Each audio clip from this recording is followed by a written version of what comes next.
So, oh, yes. Alongside with that, I'd say a lot of what was taken away from the last one, the last session that we had, was the activity that we did. I know she knows yourself, the circle, and that's because it was application. It's something that you did. So I think that the difficulty is in getting the staff buy-in. Is not just sharing the information, but showing how you can apply it, how you can use it out in the field, and celebrate what they've already been doing, but also add that extra piece, how we can change it so we can do it even better. Make something tangible.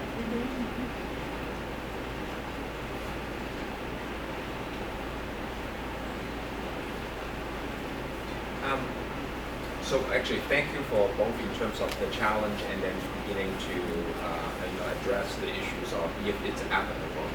People can really say, yeah, I can take this to the field and I can use it. And I think that's a great suggestion. But along the same line for both the issues of the challenge and also your recommendation or suggestion, let me go back to the first one about productivity. That's a tough one. But are there any, among this group, are there any creative ways to address the issues? I think specifically really is in the area of training, right? And I'm hearing. Is that a way to be creative that, what is the right word, does not impact productivity? But the fact is, it's also that's an oxymoron. The fact is that you need that type of training. Then you become actually more productive, because then you meet some of the challenges in the field. I think a lot of things you can't escape in the beginning. You're really going to have to invest the time in the training, but also piggybacking off. I can't remember someone else said something here, but using what you already do and try to use that so that it's not this extra piece, this extra meeting. Use your staff meetings as some of that time is. Little by little, you don't have to take those whole staff meetings so that your other work is not being presented. But just using what you already have to make it happen. But there will be that initial investment. Yes, please. Yeah. So we just recently got a reminder from Mass Health that there is about 20 trainings annually that we have to provide every single staff person. We're in year 4, and it's no longer technical assistance, but it's now network management.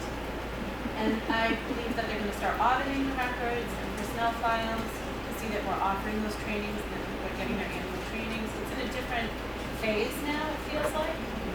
And so when we talk about increasing staff's awareness of their own culture and how that applies to the work they do, that is really important for us because we get it. But then when you factor in all the other pressures, mandates, in addition to productivity, just physically being able to stay alive, there's so many other things that pull us in so many different directions when we get back to the office that we just don't have the time to invest in this one aspect. Yes. I can speak to a couple things that we've actually attempted so far. One was that we actually included it as part of our administrative meeting. So every Thursday we have admin team that gets together. And initially we thought that our admin team would be that CLC committee. We quickly learned that that was not the case. And a lesson I think is important to take back is that sort of making it a mandated sort of participation from anyone is not going to work. So we actually then made it voluntarily sort of thing, and we learned that there was people within our agency that were really, really excited about being a part of being more culturally competent. And we then made it sort of a consensus to talk back to that group and say, when do we want to meet? Because productivity and time is important. And what we heard back was that individuals were willing to sacrifice and make the time, sort of squeeze it in their schedules rather than make it another sort of barrier with meeting their productivity. I would just piggyback on that and say that a big part of why we heard that was because the folks that had joined us, and I was one of them, didn't want it to just be another talk. down training or presentation, and they said, we are here every day and have something to offer on this topic. This isn't unique to senior management. So can we have our voice be included? And because of that, we've gotten things that we certainly would not have